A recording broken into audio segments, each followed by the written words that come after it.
It's time to rumble. It's time for the Royal Rumble, because I'm heading to Indianapolis, Indiana. Ladies and gentlemen.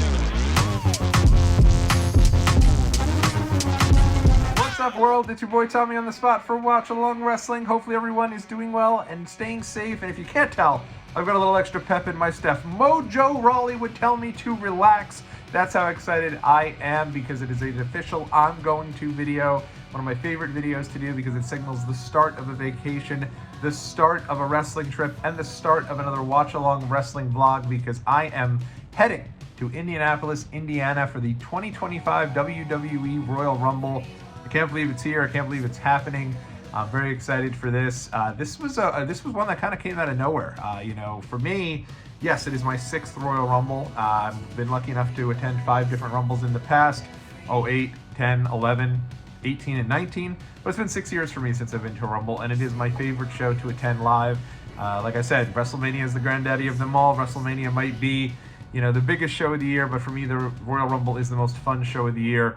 It's the show that non-wrestling fans can jump in and have a good time. Lapsed fans can jump in and pick up right where they left off. There's something for everyone, whether it be the moments, whether it be the winners, the losers, the entrance. All of that is a lot of fun, and it's even that much more amplified when you're there live. So can't wait for this one. I'll get a little bit of the backstory, and then I'll break down the itinerary for you. This one really, again, it kind of came out of nowhere. When WWE announced they'd be doing WrestleMania from Las Vegas, I immediately thought, all right, well, I've been to a WWE show in Allegiant Stadium. I was there at the very first WWE show at Allegiant Stadium, which might have been the very first show ever at Allegiant Stadium, or second ever show at Allegiant Stadium. It was close. It was either first or second. And I had a great time. So for me, I heard WrestleMania's coming to town. Circled that, scratched it right in. Let's go, we're going. And then WrestleMania tickets went on sale. And for a family of 4 to go to WrestleMania, it's a little pricey. I could sit up in the nosebleeds, and for still a family of 4 both days, about $5,500.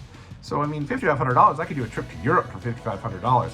It's a lot. Am I saying it's not going to happen? No, I'm not saying no. But another big problem is that it happens to fall on the holiest weekend of the year. That's right, dead smack, head-to-head with Easter Sunday. WWE said, we're not going to go head-to-head with the Final Four, but instead is going head-to-head with Easter, which certainly makes things tough, especially when you have 2 little kids. So right now, I'd say WrestleMania is kind of 50-50. And obviously, SummerSlam. I've attended the last 2 SummerSlams. The first one in 2023 in Detroit, and I had 2024 last year in Cleveland. So that was one that I thought, all right, maybe that's a trip I could do. I always like to do one wrestling trip a year, but it's going to be right here in my backyard. So that one's locked in, loaded. I don't care how much tickets are. It's right here. I have no excuse. I'll be there both nights for it, and I can't wait. So that kind of opened the door for what my next wrestling trip was going to be, and it was very interesting because, it's not all that long ago I returned from Cleveland with my friends over in the PSK, Alex Dorio of the Talking Taker podcast, Randy Turco, who's been a good friend to both myself and Alex, and a huge Undertaker fan. And we've attended the last 2 SummerSlams together, and pretty much right after we got back, Alex said, hey, Travis, who's also the co-host of the Talking Taker podcast, is down to go to the Rumble in Indianapolis if you guys are. And I was like, what? Of course I said yes. I wouldn't even give it a second thought. But, when initially Indianapolis came out and said they were doing Royal Rumble, WrestleMania, and SummerSlam, I figured I probably got one Indy trip in. I don't know, Indianapolis is necessarily a city I want to go to several times. Maybe I love this trip and I'm going to go each time.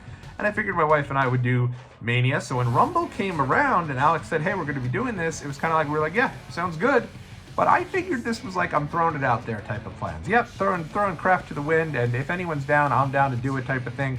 I didn't know that this was going to move real quick. It felt like we kind of set the plan in motion, and then boom, everything's paid for, signed, sealed, delivered. Not my style at all. If you've been following along on the Watch Along Wrestling YouTube channel for a long period of time, I literally have gone on trips to shows and not had tickets. It's happened very many times, but this time we got tickets right when they went on sale. So we're all paid up with that. We've already got our Airbnb locked and loaded. Should be a lot of fun.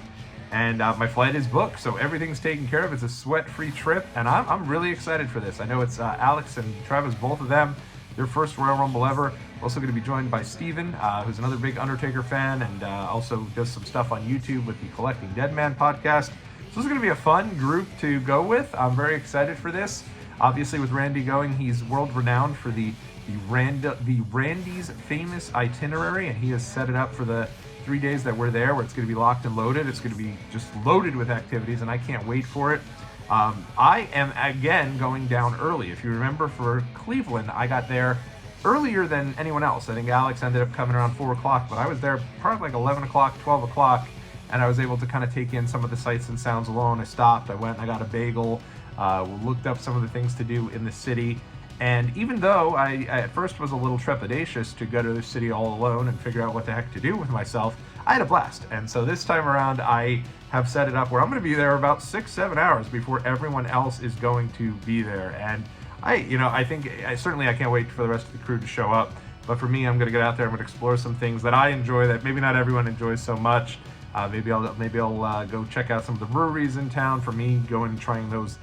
The local beers are good. So if you know a good local brewery in Indianapolis, let me know in the comment section below. I will head over there at some point. Also got to go check out the Superstore. I did this last year, got there nice and early. That was a lot of fun. And so I'll probably go to either the Superstore, or maybe I'll even go to Lucas Oil Stadium. Just take in some of the sights and sounds of the Royal Rumble weekend. And then who knows where the day will take me. It really depends, I guess, how much time that I have.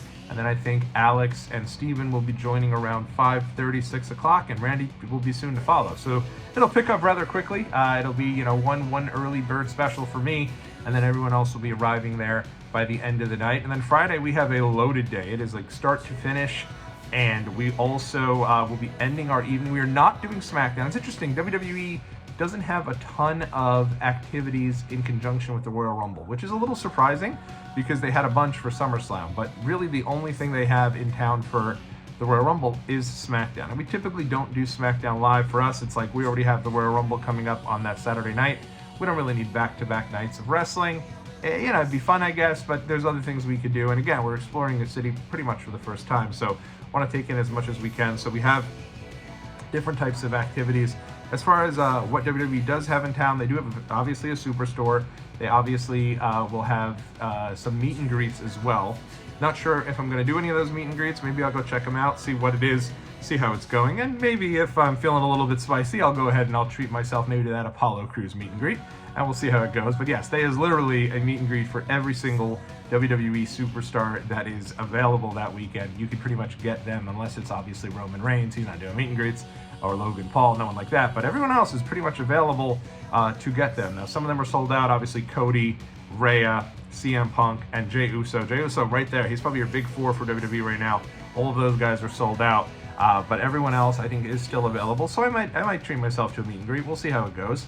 And then I know WrestleCon is in town. WrestleCon's in town, but it's very limited hours. I think it's only Friday afternoon and Saturday. Right now, it's not on the itinerary. Though I'd love to go and see it. I think it would be a lot of fun. I have never been to a WrestleCon because typically I go to Access, and WrestleCon typically has a fee to get in and then a fee for each one of the different pieces, and it can get very expensive very fast. This year, for the first time I've ever seen it, general admission tickets for WrestleCon are free. Even the VIP, they were like $150, and you got a ton included in there. Those are sold out. But the general admission being free, it definitely is tempting to, at a minimum, stumble in there and see what's going on, see all the different wrestlers around there. That can make for a fun afternoon. So if there's time to do that on Friday or Saturday, maybe we will. But we're going to be in town all weekend long. It is going to be fun. One of the things I'm really looking forward to seeing is going and checking out Lucas Oil Stadium, home of obviously Peyton Manning. And I know there's a big Peyton Manning statue outside. We're going to go check that out. They have really taken over the city. We've seen they have like a Royal Rumble mural. They have a Royal Rumble kind of different street corners for the WWE wrestlers. And they have I think at the Children's Museum, they have a big dinosaur with the WWE World Title belt. Those are musts. We're going to get to those. Those should be a lot of fun. And then we'll see where it goes. I think that I'm excited to check out some of the eateries in town. Some of the restaurants should be a lot of fun. I know the guys really enjoy checking out the toy stores, the record stores. Sometimes we find VHS stores, a whole bunch of crazy stuff. So it's going to be a loaded 4 days, but I'm very excited for this. It should be a ton of fun. Keep it locked right here. You know how I do with the vlog style. We're going to do it each day. Hopefully at the end of each day, if I have enough energy, I will throw up the vlog every day here on the channel. You can keep logging in. Usually the Thursday vlog is the travel vlog, and then I'll get you set for the weekend, and then you'll be able to kind of track our activities throughout the weekend. But it's going to be fun. If you are going to Indianapolis for the Royal Rumble, let me know what you're doing for the weekend. It should be a lot of fun. This Rumble looks loaded. The men's Rumble in particular is probably one of the most stacked Rumbles I can remember in history, and I don't believe there's ever been a world title match for a world title ladder match in conjunction with the 2 Royal Rumbles. It should be a lot of fun, and what a great way to start the year, kicking 2025 off with a bang and heading to the Royal Rumble. I will see you all there in the next video.